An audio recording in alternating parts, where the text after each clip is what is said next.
दोस्तों, तो आप लोग कैसे हैं दोस्तों। आशा करता हूं कि आप लोग अच्छे होंगे। अगर आपने पार्ट 1 वीडियो का नहीं देखा है तो वीडियो का डिस्क्रिप्शन में लिंक दिया गया है।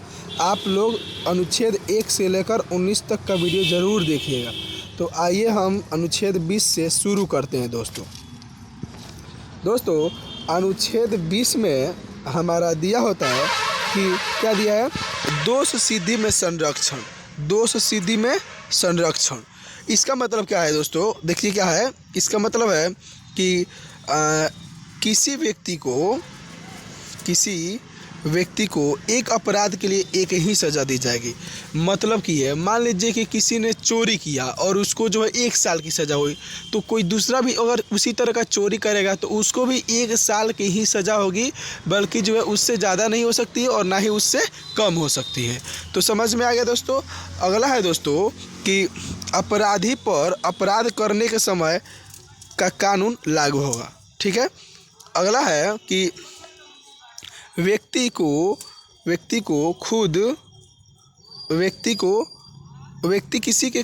किसी को खुद के खिलाफ गवाही मान्य नहीं होगी। मतलब कि मान लीजिए कि मेरा केस है, मैंने चोरी किया और मैं जो है खुद गवाह नहीं दे सकता हूं, बल्कि मेरे अलावा जो है किसी और भी गवाह की ज़रूरत पड़ेगी। तो ये आपको आशा करता हूं कि 20 अनुच्छेद जो है आर्टिकल नंबर 20 समझ में आ गया होगा। अब देखिए 21 में है कि प्राण व दैहिक स्वतंत्रता, किसी व्यक्ति को उसके जीवन और व्यक्तित्व की स्वतंत्रता के अधिकार से वंचित नहीं किया जा सकता है।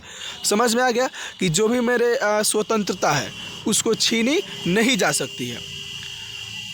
उसी प्रकार का जो है अनुच्छेद 19 में भी वहाँ पे दिया गया है, लेकिन उसमें कुछ और भी अधिक स्वतंत्रता है। और सेम टू सेम जो है इसमें भी है कि किसी व्यक्ति को उसके जीवन का जो भी मतलब कि जो है अधिकार है, स्वतंत्रता है, जो भी उसका स्वतंत्रता है उसको कोई भी जो है छीन नहीं सकता है। तो आर्टिकल नंबर 21 हो गया। अब नीचे देखते हैं, इसी में जो है अनुच्छेद 21 का क में दिया है कि राज्य 6 वर्ष से 14 वर्ष की आयु के बच्चों को निःशुल्क शिक्षा प्रदान करेगा। क्या दोस्तों, निःशुल्क, एकदम फ्री में। आप लोग दिखते भी होंगे सरकारी स्कूल जो खुला होता है उसमें कि जो है बच्चे जो होते हैं 6 वर्ष से जिसका भी हो जाता है उनका जो एडमिशन जो है फर्स्ट क्लास में हो जाता है और 8वीं तक जो है फ्री शिक्षा देने का नियम है। इसमें किसी भी प्रकार का शुल्क देना ही नहीं होता है। वो हालांकि कभी कभी कोई मास्टर जो होते हैं वो बच्चों से जो है पैसे ले लेते हैं, 100 रुपये 200 रुपये जो है एडमिशन के तौर पर ले लेते हैं, लेकिन किसी भी सरकारी स्कूल में जो है पैसे लेने का प्रावधान नहीं है। 9th के बाद से भले ही जो है पैसे कॉलेज में लगते हैं, लेकिन प्राथमिक विद्यालय में किसी भी प्रकार का शुल्क नहीं लिया जाता है। कर आगे कि इसे 86वां संविधान संशोधन द्वारा 2002 में जोड़ा गया था। ठीक है। तो अगर ये भी क्वेश्चन पूछता है कि इस नियम को जो है किस संशोधन द्वारा जोड़ा गया था, तो कौन सा दोस्तों, 86वां। और कब जोड़ा गया था, तो 2002 में। और ये भी पूछ सकता है कि यह संशोधन 86वां संशोधन कब हुआ था, तो 2002 में हुआ था। ठीक है। चलिए आगे देखते हैं। अनुच्छेद 22 है दोस्तों। ये कहता है कि गिरफ्तारी में संरक्षण। गिरफ्तारी में संरक्षण देखते हैं भाई, ये क्या है कि किसी भी व्यक्ति को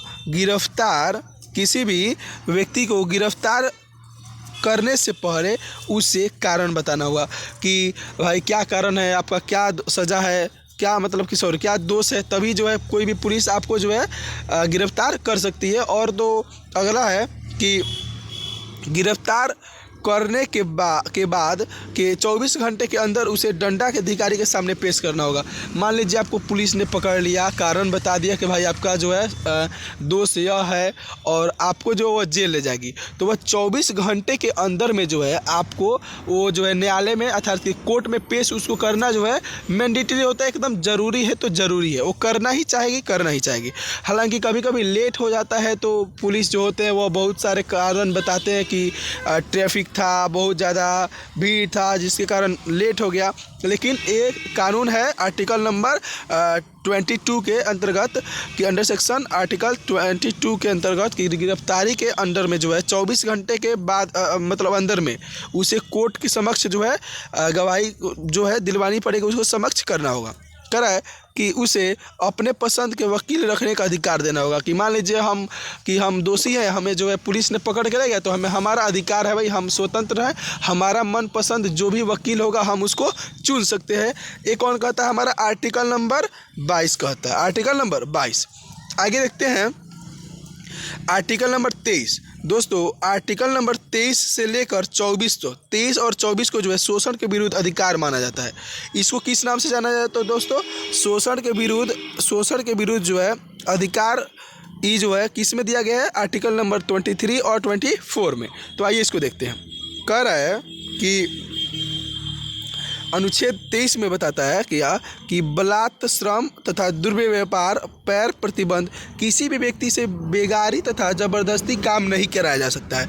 एक और अनुच्छेद कहता है, तो अनुच्छेद 23 कहता है कि किसी भी व्यक्ति से कोई भी काम जो है जबरदस्ती हम नहीं करा सकते हैं। ठीक है दोस्तों, शोषण के विरुद्ध हम क्या कर सकते हैं? शोषण के विरुद्ध जो है अपने आवाज़ उठा सकते हैं अंडर सेक्शन आर्टिकल कितना 23 के तहत में। आइए अब अगला देखते हैं कि अनुच्छेद जो 24 है वो क्या कहता है। अनुच्छेद 24 कहता है कि 14 वर्ष से, क्या है दोस्तों, कि 14 वर्ष से कम उम्र के बच्चों से किसी कारखानों या किसी जोखिम वाला काम पैर नहीं लगाया जा सकता। मतलब कहने का मतलब इसका मतलब है ना कि 14 वर्ष से कम के बच्चों को काम हम नहीं करा सकते हैं। किसी भी फैक्ट्री में हम जो उसको काम लेबर के रूप में काम नहीं करा सकते हैं, क्योंकि यह जो बच्चा का जो उम्र होता है वह पढ़ने का होता है। और अगर आप कराते हैं तो आप जो है बाल श्रम के अंतर्गत में जो है दोस्तों आपको क्या होगा? कानूनी कार्रवाई होगी और आप पर जो है मुकदमे चलाए जाएंगे। तो ये आर्टिकल नंबर हमारा क्या कहता है? 24 कहता है, जिसमें जो है 23-24 में जो है शोषण के विरुद्ध जो है अधिकार दिया गया था। आप देखते हैं कि जो हमारा है आर्टिकल नंबर 25 से 28, 25 से जो 28 है दोस्तों, ये जो है हमारा धार्मिक स्वतंत्रता का अधिकार देता है। हमें धर्म के प्रति जो है स्वतंत्र का जो अधिकार है, स्वतंत्रता का, वह अधिकार हमें कौन कौन आर्टिकल देता है? 25, 26, 27 और 28। अब बारी बारी से इसको देखते हैं। आइए, तो कह रहा है कि अनुच्छेद 25 कहता है कि कोई भी व्यक्ति किसी धर्म को मान सकता है, यहाँ पे मन हो गया, मान सकता है, यहाँ पे मान सकता है तथा उसका प्रचार प्रसार कर सकता है। तो पूछेगा क्वेश्चन कि किस आर्टिकल के अनुसार कोई भी व्यक्ति जो है किसी अपने धर्म का जो है प्रचार प्रसार कर सकता है। तो आर्टिकल नंबर कौन होगा दोस्तों? 25, आर्टिकल नंबर 25 होगा। ठीक है दोस्तों, आइए आर्टिकल नंबर 26 देखते हैं। 26 में देता है कि इसमें इसमें कोई भी अपने धर्म के लिए संस्थानों की स्थापना कर सकता है। यहाँ पे अस्थापना है लेकिन स्थापना होगा, स्थापना कर सकता है तथा इसके अंतर्गत योग, हवन तथा सड़क पैर नमाज पढ़ने की अनुमति दी गई है।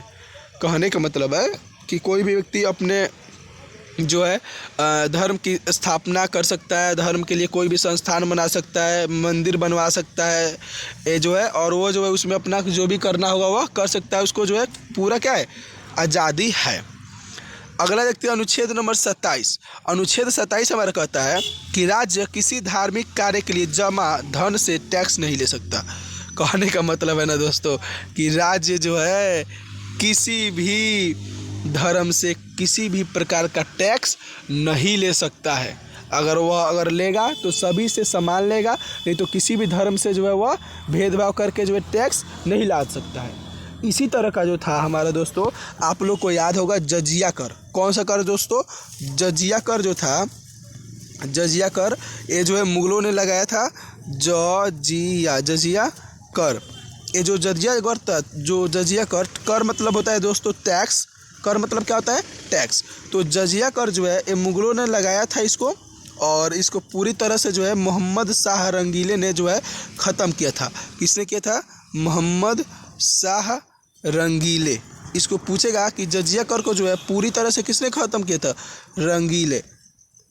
कौन रंगीले? मोहम्मद शाह रंगीले ने इसको पूरी तरह से ख़त्म कर दिया था। तो ये जजिया कर क्या था? तो ये जो भी मतलब गैर मुसलमान थे, मतलब कि जो मुसलमान नहीं थे, मुसलमानों को छोड़कर बाकी सभी को जो है जजिया कर के अंतर्गत टैक्स देना पड़ता था अपने अपने धर्म को मानने के लिए। तो वही हमारा जो आर्टिकल नंबर 27 है वह कहता है क्या कि किसी धार्मिक कार्य के लिए जो टैक्स है वह किसी से नहीं लिया जा सकता है। अगला है 28 नंबर जो अनुच्छेद 28, इसमें कह रहा है सरकारी पैसों से चल रहे कोई भी संस्थान में धार्मिक शिक्षा नहीं दी जाएगी। कह रहा है सरकारी पैसों से चल रहे किसी भी संस्थान में धार्मिक शिक्षा नहीं दी जाएगी। मान लीजिए कि कोई भी ऑफिस है सरकारी है, वहाँ पे जो है आप धर्म की बातें जाकर नहीं कर सकते। मान लीजिए कि रेलवे स्टेशन हो गया, वहाँ पे जाकर आप नमाज पढ़ने लगे या कुछ भी करने लगे, तो ऐसा आप नहीं कर सकते हैं। किसी भी जो है सरकारी स्थान पे आप धार्मिक शिक्षा वहाँ पे प्रचार प्रसार नहीं कर सकते। हमारा आर्टिकल नंबर जो है 28 कहता है। अब देखिए दोस्तों, ये हमारा 28 हो गया। अब देखते हैं आर्टिकल नंबर 29।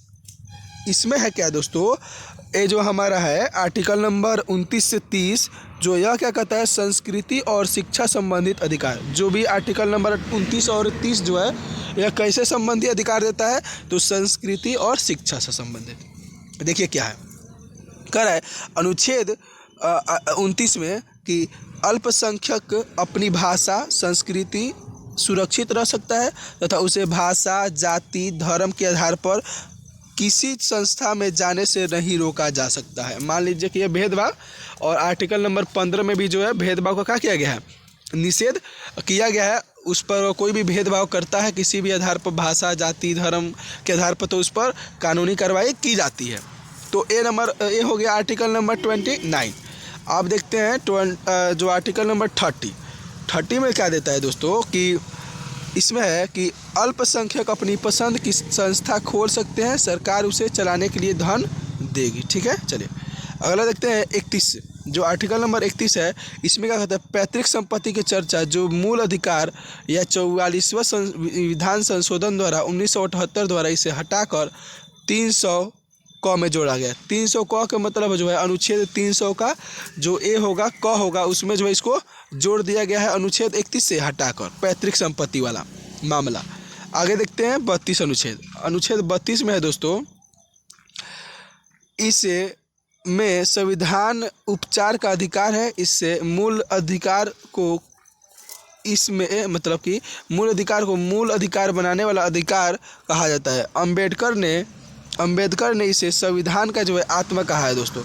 तो अब पूछेगा कि अंबेडकर जी ने जो है किस अनुच्छेद को जो है संविधान की आत्मा कहा है, किस अनुच्छेद को दोस्तों, तो हमारा आर्टिकल नंबर 32 को। आगे चले हम, चलिए इसमें क्या है थोड़ा सा देख लेते हैं। एक दिया है बंदी प्रत्यक्षीकरण। यह बंदी बनाने वाले अधिकारी को आदेश देता है कि उसे समय के अंदर न्यायालय में पेश कर दे। वही बात बोले हैं कि जब पुलिस आपको मतलब कि जो है पकड़ता है किसी भी कारण, तो उसे जो है 24 घंटे के अंदर जो है उसे कोर्ट के समक्ष जो है उसे प्रस्तुत करना होता है। अगला है परमादेश। परमादेश का मतलब क्या होता है दोस्तों, कि यह उस समय जारी किया जाता है जब कोई पदाधिकारी अपने कर्तव्य का पालन नहीं करता, तब उसे यह बताने के लिए जारी किया जाता है कि वह अपना कर्तव्य का पालन करे। समझ में आ गया दोस्तों। आगे देखिए प्रतिषेध का मतलब क्या होता है। प्रतिषेध का मतलब होता है यह ऊपरी न्यायालय से निचली न्यायालय पर लगाती है और आदेश देती है कि यह मामला अपने यहाँ कार्यवाही ना करे, क्योंकि यह मामला उनके अधिकार क्षेत्र में नहीं आता है। कि जो उच्च न्यायालय होगा वह जो है निम्न न्यायालय को, मतलब कि जो जिला में जो हमारा कोर्ट होता है, न्यायालय होता है, उसको यह आदेश दे सकती है कि आपके अधिकार में जो यह मामला नहीं है, आप जो है हमारे पास इस केस को जो है ट्रांसफ़र कर दीजिए। अगला देखते हैं। अगला है दोस्तों अधिकार परीक्षा। क्या है दोस्तों, तो दोस्तों आगे देखते हैं हम। आगे दिया है अधिकार परीक्षा। अधिकार परीक्षा का मतलब होता है कि जब ऐसे पदाधिकारी जो है के रूप में कार्य कर रहे लोग कर लगे जिसके लिए वो अधिकृत ना हो, तब उसे रोकने के लिए अधिकार परीक्षा किया जाता है।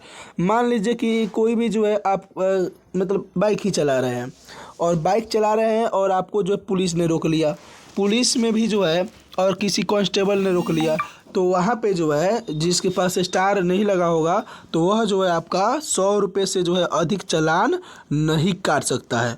और अगर जो है आपका जो है वह 100 रुपये से अधिक चालान काटता है दोस्तों, तो आप जो है उसे इस आर्टिकल के अनुसार जो है मना कर सकते हैं कि आपका अधिकार नहीं है, आप जो है 100 रुपये से अधिक जो है दोस्तों जो क्या बोलते हैं उसको फाइन नहीं लगा सकते हैं। तो यही होता है कि पदाधिकारी को जो है उसके अधिकार को याद दिलाना कि आपका अधिकार यहीं तक सीमित है, इसके आगे नहीं। तो देखिए इसको भी लिखा है सेम टू सेम कि भीमराव अंबेडकर ने अनुच्छेद 32 को जो है संविधान की आत्मा कहा था, जो मूल अधिकार को मूलाधिकार बनाती है, उसकी संरक्षा करती है। आगे देखिए दोस्तों, अनुच्छेद जो 33 है हमारा दोस्तों, यह क्या कहता है? अनुच्छेद जो 33 है ये कहता है हमारा कि देश की सुरक्षा के लिए संसद, सेना, मीडिया तथा गुप्तचर के मूल अधिकार को सीमित कर सकता है। मान लीजिए कि कोई भी देश पर जो है खतरा आने वाला है या संसद पर खतरा आने वाला है, तो जो आर्टिकल नंबर 33 के अनुसार जो है मीडिया को या गुप्तचर को, ये जो है उनका जो मूल अधिकार है उनको हम जो है कुछ सीमित लिमिट कर सकते हैं कि आप इस हद तक रहिए, उसके अलावा नहीं।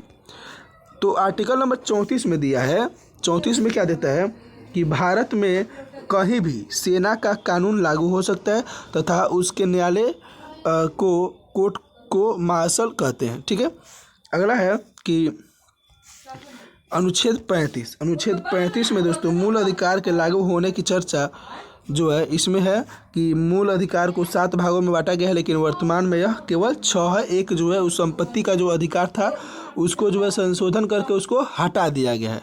तो आशा करते हैं कि ये वीडियो आपको अच्छी लगी है। अगर अच्छी लगी है तो वीडियो को लाइक कीजिए और चैनल को सब्सक्राइब कीजिए और वीडियो को अपने दोस्तों के साथ ज़रूर शेयर करें। ठीक है दोस्तों, थैंक यू।